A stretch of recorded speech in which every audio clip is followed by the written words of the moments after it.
I'm a 24-year-old woman, and my mother has believed since the day I was born that the only thing worth chasing in life is money. Not stability, not love, not health, just pure financial status. And not the kind that comes from working your way up or building something real. No, she wanted wealth that came with names you could drop and country clubs that wouldn't let you in unless your family had been there for 3 generations. Growing up, I never had a birthday party that didn't look like a corporate gala. My mother made a whole production out of everything because she always invited people we had no real business associating with, daughters of CEOs, sons of real estate moguls, and wives of doctors who vacationed in Monaco. She'd rent luxury cars just to park them outside our house. Our actual car was a beat-up sedan she made my father drive around the block and hide whenever people came over. When I was 17, I had my first real boyfriend. His name was Marco, and he wanted to be a chef.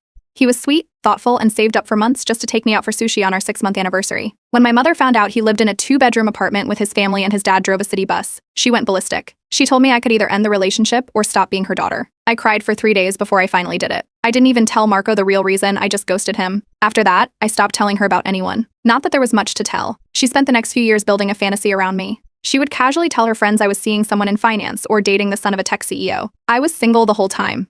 But every lie gave her another excuse to hold her head a little higher in her social circles. The real blow came when I turned 21. I thought she'd ease off as I got older, but instead, she gave me an ultimatum. She told me she'd made peace with not having a rich husband herself, but that it was my job to correct the mistake. I had 2 choices: marry someone earning 6 figures or leave her house. No wiggle room. No discussion. At that point, I didn't even have access to my own savings. She had helped me open a joint account when I was 18 and quietly moved most of it out. When I asked what happened to my college fund, she said she'd used part of it for a social exposure seminar I had supposedly attended, basically a weekend networking course for women trying to marry rich. I remember sitting in a hotel ballroom next to a woman who was 35 and openly said she was looking to lock down a hedge fund baby before her eggs got any older. My father? He just stood there and told me, "You know how your mother gets." She kept up her pressure by controlling the people around me. Any friend who wasn't from money slowly disappeared. She'd talk to them privately, ask them invasive questions, or act condescending until they stopped calling. At one point, I had a friend named Halima, whose father ran a local grocery store. One day, Halima just stopped texting back. A month later, I found out my mother told her she was a distraction.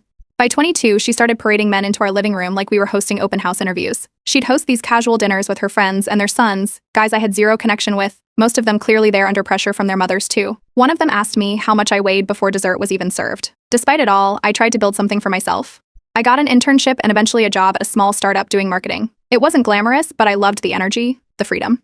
1 week before I was going to go full-time, the CEO pulled me aside and asked if I was serious about staying. Apparently, my mother had called him directly and said I was just experimenting with the workforce before marriage. At 23, I met Dorian. He was the kind of person who didn't pretend to be anything. He was working on a graphic novel and did freelance art to pay the bills. He lived in a small studio, rode a bike, and got genuinely excited about secondhand bookstores. I kept him a secret for 6 months. I couldn't risk her finding out. Of course she did. She started tracking my phone without telling me. One evening, she showed up unannounced at Dorian's place and acted like she had just caught me doing drugs. She called him poor trash and told me to get in the car. When I refused, she gave me 48 hours. Either break up with him and attend a charity fundraiser with the son of a lawyer she'd picked out, or pack up and leave. I chose to leave. I had $600 in my bank account, a laptop, and a duffel bag of clothes. Dorian let me crash on his couch. The last thing my mother said to me was, "Don't come crawling back when this fantasy collapses." I didn't say a word. I just walked out. I was crashing on Dorian's futon in his studio apartment for the first few weeks after I left home. Most of my stuff was still in my childhood room, but I wasn't going back for it. He cleared a corner of the room for my clothes and set up a small desk so I could work. I started picking up freelance writing gigs, product descriptions, blog posts, anything I could get my hands on. Some days I made enough to buy groceries. Some days I didn't. For almost a full month, I didn't hear anything from my mother. Not a single call or message. But my aunt, who usually stayed out of drama, started texting me cryptic things like "keep your guard up and there are discussions happening." She wouldn't explain more. I figured it was just my mother complaining to everyone in her social group about how I'd gone off the rails. Then one morning she called. The number wasn't blocked. I froze when I saw it. She didn't sound angry or panicked. Just calm, like nothing had happened. She asked if I wanted to have lunch. I didn't know what game she was playing, but I was too curious not to go. We met at a high-end hotel restaurant uptown, one of those places where even the menus look expensive. She was already seated, sipping sparkling water, acting like we were old friends catching up. I didn't say much, just waited. And then she dropped it. A family she knew had a son who was ready to propose. He was in private equity, owned 3 properties, and had just turned 28. She said this like it was the weather forecast. She slid a folder across the table, thick, organized, and color-coded. Inside was his resume, family background, photos from his Instagram, and even a list of shared interests that I could tell were based on a LinkedIn stock rather than real compatibility. Then came the offer. If I agreed to meet him and keep an open mind, she'd give me $50,000. She called it a gift to get back on my feet. The message was clear: get rid of Dorian, fall in line, and I'd be rewarded. I asked about Dorian. She laughed like I'd mentioned a summer job, called him a phase, said I was too smart to let a temporary distraction destroy a legacy. Her words, not mine. Later that week, I found out the plan had been in motion for a while. My father had gone to dinner with the guy's parents, a compatibility dinner, they called it. He never once told me. Didn't check in. Just co-signed on the whole thing like he was signing a delivery slip. Then came the worst part. My cousin, who'd always been more of a sibling than a relative, sent me screenshots of an email thread between my mother and a few of her friends. She wrote that the crisis has passed and that I was on the path to redemption. She even said the engagement would be announced at an upcoming charity gala. I hadn't even agreed to meet the guy yet, but I did meet him. His name was Callum. We got coffee at a cafe that clearly wasn't his choice. He showed up in a tailored jacket and loafers with no socks, looked me in the eye and told me he was only there because his mother threatened to cut him off if he didn't at least try. We both agreed. This wasn't happening. He flew out to Dubai a week later for a work project and never followed up. My mother lost it. She left voicemails, texted me nonstop, even sent a 3-paragraph message to Dorian's art page claiming I was destroying my life. Then she showed up at our apartment. Again. This time she waited outside until Dorian came back from a grocery run and tried to guilt him into talking.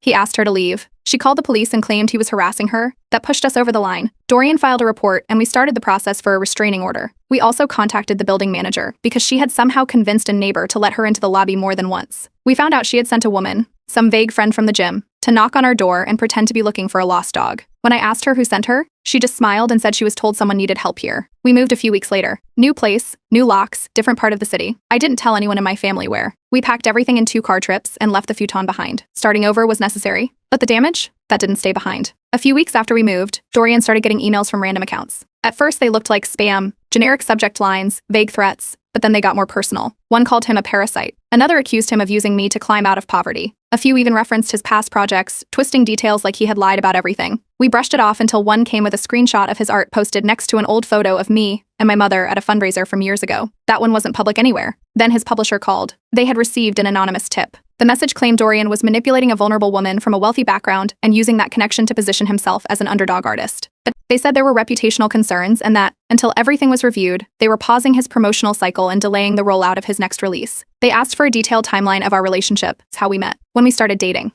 where we lived, who we talked to about the book. Dorian gave them everything he had. I started pulling receipts too, screenshots of my old texts with him, photos, rent receipts, a calendar with the date I moved in. It didn't feel like defending a relationship. It felt like building a legal case. A friend of ours from Dorian's art circle works in digital security. He offered to trace the email headers just to see if anything stood out. A day later, he called and asked me to sit down. Every single email had been routed through a VPN, but the original IP, before masking, matched the service provider at my parents' house. Same zip code, same signal bounce pattern, same timestamp footprints from our old neighborhood. I didn't call my mother. I called my father. He didn't deny it. He just got quiet and said my mother had hired a reputation consultant who might have taken it too far. The consultant had apparently pitched a plan to rebrand me publicly if I accepted a different relationship narrative. When I refused to cooperate, the strategy changed. My aunt called me the next night. She was crying. There had been a family dinner and my mother told everyone that Dorian was a leech who had emotionally manipulated a girl raised to marry better. My aunt said half the table went silent. The other half nodded along. I sat down and started building a folder. Every text from my mother. Voicemails, screenshots of the emails, headers, comparison timelines. I included receipts from when she tried to offer me money to marry the other guy, messages she sent Dorian's art page, even that folder she gave me at lunch with the resume inside. I sent the full folder to Dorian's publisher and also to a legal contact a friend connected me with. Meanwhile, I uploaded a compressed version of the evidence to a private link and sent it to the top 5 people in my mother's social circle, the ones she cared about the most. Women she hosted brunches with. The ones who co-chaired events and lent her dresses and name-dropped their way through art exhibits. I didn't say much, just dropped a message that they might want to know who they've been working with. Within days, the fallout began. One of her closest friends backed out of a charity fundraiser they were supposed to co-host. Another pulled her name off a shared fashion auction invite. Her book club disbanded quietly, without a word. Her phone number stopped being listed in the committee directory for the local women's council. Then she was asked to step down completely. Sponsors had pulled out. One even issued a formal statement about not supporting personal harassment tactics. Her social currency collapsed, and she blamed me. I got a voicemail where she accused me of sabotaging her life, called me worse than poor, and said she had wasted everything on someone who couldn't even keep quiet. I blocked her number. Permanently this time. No second line. No burner. No loophole. A week later, something unexpected happened. A literary agent messaged me through my freelance portfolio site. She had seen a blog post I'd written, something small about privacy and control. She asked if I had ever thought about writing a memoir. Dorian and I talked about it. We knew it would be hard and public, but we also saw the potential. That week, we started mapping out a joint graphic novel. It would follow a woman whose life was designed by someone else, but instead of folding, she rewrites the script. It's not a revenge story. It's a rewrite. This time, the ending is ours. It started with a message from Claudia, someone I hadn't spoken to in over a year. We were close in college, but drifted like most people do. She messaged me out of nowhere asking if I was doing okay and mentioned that she had run into my mother at a boutique event. I already knew it was going somewhere bad, but I kept reading. Claudia said my mother had told her I was battling an addiction and that Dorian was unstable and potentially dangerous. She sounded confused more than anything, like she wanted to help but didn't know what to believe. I didn't even have to guess where it came from. The next 2 days proved it wasn't a one-off. 2 more people I hadn't talked to in months reached out. Both of them said they'd been contacted through a mutual connection, and both repeated similar lines, concerns about Dorian, questions about whether I was in trouble, and hints about me needing a safe place to land. It was like someone had handed them a script. One of them, Tony, finally told me the truth. He had met my mother once during a university event years ago, and had kept her number since then. A few days earlier, she messaged him and asked if he could do her a favor. The favor was trying to convince me to leave Dorian. She offered him $500 up front and promised more if I agreed to come home. Finally, me stay a light mission. I called every single person who had contacted me. I told them exactly what was happening, walked them through the restraining order, the digital harassment, and even showed screenshots and proof. Most were horrified. A few stayed quiet. I noticed which ones stopped following me afterward. Around the same time, my mother started following their social media pages. She was commenting under their old photos with vague messages, like hope she's okay and praying for her healing. On Dorian's old artwork posts, she left thumbs down emojis and a single word comment, danger. The accounts weren't private. Anyone could see them. It wasn't subtle. Dorian offered to deactivate his profiles for a while. He said if it would stop her from spiraling further, he didn't mind stepping back. I told him not to. Hiding wouldn't fix it. He had already built his community, his audience. He wasn't going to shrink to make space for her chaos. Then a mutual friend, whose dad works in private security, pulled me aside at a small gathering. She said she overheard her father talking about someone from the district asking for a discreet private investigator to track a woman and her boyfriend. The woman claimed her daughter had been taken in by a manipulator, and she wanted to make sure she wasn't in danger. The description matched too closely to ignore. That same week, we found a gift bag sitting outside our apartment door. No card, no note. Inside was a necklace, silver dainty, something I would have liked back in high school. Dorian thought it was suspicious, so he opened the clasp and noticed something strange. The back had a small bump.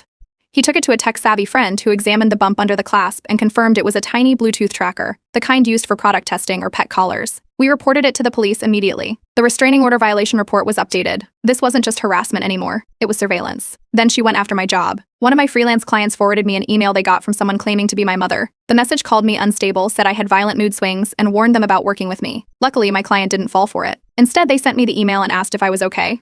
They told me they'd keep the contract going but suggested I switch to a business alias for a while. Some of my friends didn't want the heat. One sent a short message saying, I can't keep getting pulled into this. Another unfollowed me and then soft blocked Dorian. The pressure was too much for them, I guess. I didn't respond, I just noted who was still standing with me when things got loud. Then came the handwritten letters. My mother had other people deliver them. 2 came from neighbors of my childhood home. Another from a woman I vaguely remembered from church. They weren't threats. They were guilt bombs. Phrases like a mother's heart can only take so much, and how will she survive without her only daughter? That was the final push. I made another public post online. This time, I didn't blur the lines. I described how she contacted my friends, tried to bribe them, planted a tracker, and reached out to my employer. I attached photos of the gift, screenshots of her messages, and the report we filed with the police. It wasn't about revenge. It was about protecting myself. It gained traction. Fast. Within 2 days, the post had gone viral. Media outlets started reaching out asking for interviews, and advocacy groups offered help. A few even said this could be part of a larger pattern they'd seen before. I didn't answer anyone right away. I just sat with Dorian on the fire escape of our apartment that night. We didn't say much. We didn't need to. She had tried everything: bribery, manipulation, lies, surveillance. And still, we were here, together, alive, untouched by her money. 2 weeks after I posted about the tracker and everything else my mother had done, I got a knock at the door. So a court officer handed me a sealed envelope and left without a word. Inside was a legal summons. My mother had filed for adult guardianship over me. She had filed for adult guardianship, a rare legal action usually reserved for individuals with diagnosed mental conditions, not independent adults with jobs and stable housing. But her petition tried to paint me as unstable and vulnerable. At first, I thought it was a scam, but the paperwork looked too official. I called the court clerk. She pulled up the case file and confirmed it. Real court date, real case number, real petition. The listed reasons were emotional instability, financial recklessness, and coercion by an older manipulative partner. She was trying to take full legal control of my life. Finances, living arrangements, medical decisions, everything. And if she won, she could force me out of my home, cut off Dorian, and make every future choice for me. The hearing was scheduled for exactly 14 days later. I hired a lawyer the next morning. She had seen my story online and reached out offering a reduced rate. She specialized in adult protection cases and had dealt with similar filings used as control tactics. She told me this wasn't new, just rare and hard to win if the other party fights back properly. So we started building my defense. Dorian's publisher immediately submitted a character statement.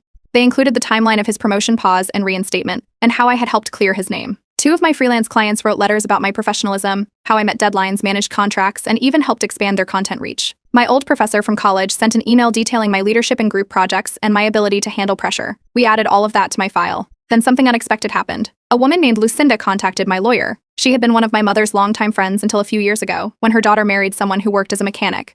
My mother had called the man manual labor trash at a dinner party, and they hadn't spoken since. Lucinda offered to testify on my behalf. My lawyer also advised I undergo a psychological evaluation from a licensed therapist, just to close any loophole. I went through the process, sessions, questionnaires, even a home visit to document my living situation. The report came back clear. No signs of emotional manipulation, financial instability, or cognitive dysfunction. On the day of the hearing, we showed up early. My mother arrived 15 minutes late in a tailored coat, pearl earrings, and heels like she was attending a luncheon. Her lawyer carried a thick folder and looked like he had something to prove. Inside the courtroom, things moved fast. My lawyer went first, laying out our timeline with documents and printed exhibits. She introduced the statements, the evaluation, and confirmed the restraining order violation was still being investigated separately. Then it was my mother's turn. She took the stand and told the judge I had been taken over by a predator, that I lived in unsafe conditions, and that I had delusions of independence. She brought up Dorian's finances, his lack of a car, his art as unmarketable, and claimed I had no idea how to survive on my own. She even said I had once asked for money, a single $20 Venmo transfer I used for a cab, when my debit card failed. Then my lawyer asked her about the tracker necklace. My mother tried to deny it, but we had the police report, a text breakdown of the device, and the exact time it pinged to her home IP address. The judge raised his eyebrows and leaned forward, asking why she had placed a tracking device on her adult daughter's personal belongings. She went silent for a moment, and then started blaming online influence, claiming people were brainwashing me. The judge cut her off. Dorian was the last to speak. He didn't defend himself. He just spoke clearly, explaining how we met, how we worked together, and how he had stayed out of everything until her actions threatened both our safety and my livelihood. He never raised his voice once. The judge ruled within 10 minutes. The petition was denied. He called it an appalling abuse of the legal system and said the evidence showed a pattern of manipulation, not mental instability.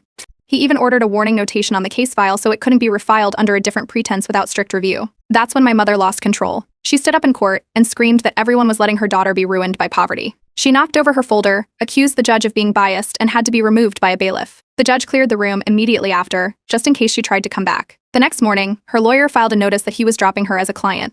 The clerk called my lawyer to inform us the case was fully closed. Legally, her last power move had failed. But even with the petition denied, I knew it wasn't over. It's not with someone like her. Not yet. The week after the court dismissed my mother's guardianship petition, things went public. A local paper ran a story about online abuse from controlling parents. They used aliases for everyone involved, but the details were too specific. People in my hometown connected the dots fast. Within 2 days, someone from the neighborhood messaged me a photo of a flyer pinned to the bulletin board at a community center. My full name wasn't on it, but it had my college photo, old yearbook quotes, and the phrase under cult influence, pray for her return. The same flyer showed up at a local cafe, inside a laundromat, even at the library. They all came from the same home printer, black ink smudges, cut edges, grainy quality. Then came the church stunt. She took the pulpit during a Sunday service and gave a speech claiming her daughter had been taken by anti-Christian ideologies and that my partner was a wolf in artistic clothing. I only found out because someone recorded it and sent me the video. The clip got shared in group chats. I watched myself become the center of a sermon I hadn't asked for.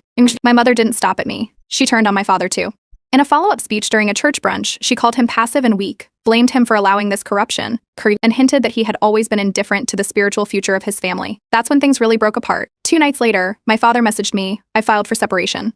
He said it had been building for a long time, but seeing her turn the church into a weapon finally broke something in him. It was the first time he had ever taken action against her in any meaningful way. He told me she'd crossed too many lines, and he couldn't live under the same roof anymore. I didn't push for details. He sounded clear, exhausted, but clear. A few days after that, I got an email from one of the church's senior pastors. He said he'd seen what was happening and was embarrassed.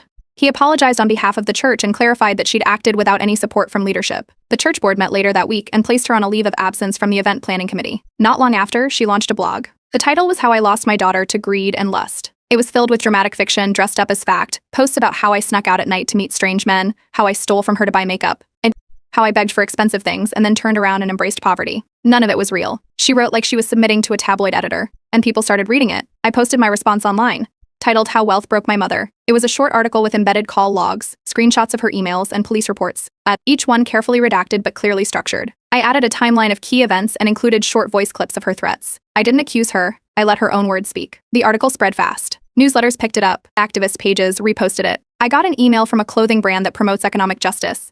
They asked if I'd write a series of short essays for their fall campaign, pieces about parental pressure, wealth expectations, and estrangement. I accepted. One of the essays led to an invitation to speak at a college panel for young creatives navigating toxic family systems. I accepted that too. The event had about 50 people. I was halfway through answering a question about class-based pressure when someone in the third row stood up and shouted my name. It was her. She had bought a ticket under a fake name and waited until the QA to start heckling. She called me ungrateful, accused the panel of encouraging daughters to betray mothers, and waved around a folder of printed blog posts. A few students started yelling back. Security came in and escorted her out. She screamed the whole way. I didn't stop the talk. I just kept going like she wasn't there. 3 days later, I received a letter from her lawyer, or rather, a new one. She was threatening to sue me for defamation.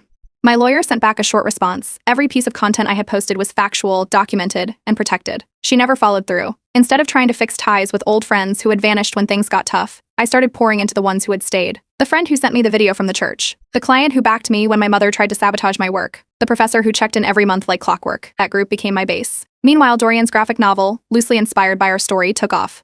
It landed on a bestseller list and turned into a cult favorite among readers who resonated with themes of control and escape. His publisher expanded the press run and offered him a second deal. The book was everywhere: bookstores, podcasts, fan art accounts. But I still knew one thing: she wasn't done yet. Even with the court orders, the church embarrassment, the blog meltdown, the panel disruption, there was something in her that wouldn't let go, and something told me she had one last play left. Dorian proposed during a weekend trip to the coast. No audience, no cameras, no fancy restaurant. We were sitting on a blanket eating leftovers when he pulled out a simple silver ring and asked if I wanted to keep building a life together. I said yes before he even finished the sentence. We didn't post anything. No just engaged photo, no announcement. It was ours, and we planned to keep it that way. We decided on a small wedding. 35 guests, people who had stood beside us through everything. No extended family, no coworkers, no acquaintances trying to network. Just friends we trusted, a few of Dorian's relatives, and my father, who had quietly filed for divorce and moved into a small apartment 3 towns over. He RSVP'd through email and didn't write anything except "I'll be there." That was enough. Because of everything that had happened, we took extra precautions. We hired 2 private security guards, set up a guest checkpoint at the venue entrance, and gave every guest a digital code that had to be shown at entry. Phones were allowed, but we asked everyone not to post anything until after the wedding. No dates, no location tags, nothing. The venue was tucked in a wooded area just outside the city. Small garden, warm lights, quiet paths. It was the opposite of everything my mother would have planned. No chandeliers, no centerpieces made of orchids, no champagne tower.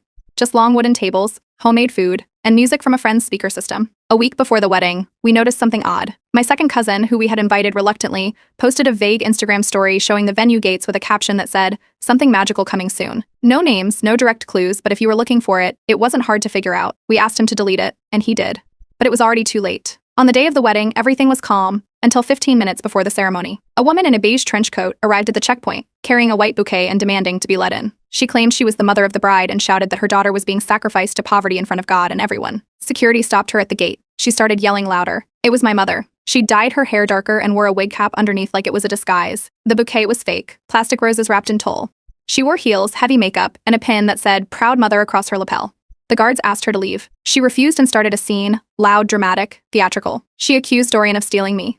She called my father a coward. She called our guests poverty enablers. Most people stood quietly. A few stepped away. Some looked at me, unsure what to do. The wedding coordinator asked if we should call the police. I told her to wait. I walked out in my dress. No veil, no train, just the same simple white slip I'd picked out at a consignment shop. I walked straight to the gate, stopped 3 feet from her, and told her calmly that she needed to leave, or security would call the police again. She looked me up and down, stunned that I was standing there without crying or begging. Then she asked, "So this is it? You're choosing that man over your future?" I replied, "No, I'm choosing my future over your fantasy." She stood frozen for a moment. Then she started crying, big, loud sobs, the kind that sound more like a performance than pain. She muttered something about betrayal, about how she had built everything and I had thrown it all away. The police arrived 6 minutes later. One officer recognized her name from our previous reports. They gave her 2 choices: leave peacefully or be taken in. She left. Loudly, dramatically, but without a fight. She was gone before the ceremony even began. We started the wedding 20 minutes late. I wiped my face, fixed my lipstick, and walked down the aisle barefoot. The officiant didn't even mention what happened. We just kept going. Dorian's vows weren't long. He talked about choosing partnership over control, joy over approval, and how real wealth wasn't measured in money, but in peace. People cried. I cried too, but not because of my mother, because for the first time in my life, the future was mine. We danced under string lights that night. No spotlight, no photographers shouting directions. Just slow music, laughter, and plates filled with food someone's grandma had made. Friends gave speeches about love and choosing your own story. My father stood in the back and raised his glass once, then sat down quietly. Somewhere out there, I knew my mother was watching all of it unravel. Not the way she wanted, not with elite guests, or fancy cars, or photos for social media clout, but exactly how it needed to.